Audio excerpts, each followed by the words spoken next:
आज आपण इन्स्टंट कैरीचं लोणचं बनवणार आहोत, जे आपण झटपट बनवू शकतो। तर त्यासाठी कढईमध्ये मोहरी, जिरे, बडीशेप, अख्खे धने, मेथीदाणे आणि काळी मिरी घालून मंद आचेवरती हे सगळं परतून घ्यायचं।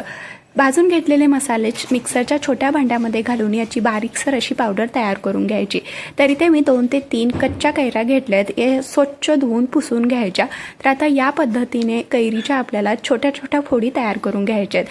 त्याचबरोबर 3 ते 4 कमी तिखट असलेल्या हिरव्या मिरच्या देखील अशा पद्धतीने कट करून घेऊन तयार करून घेतलेल्या कैरीच्या फोडीमध्ये घालून घ्यायच्या। आता यामध्ये 8 ते 10 लसणाच्या पाकळ्या, चवीनुसार मीठ, 1 चमचा लाल तिखट, पाव चमचा हळद, तयार करून घेतलेला मसाला, चिमूटभर हिंग घालून व्यवस्थित मिक्स करून घ्यायचं।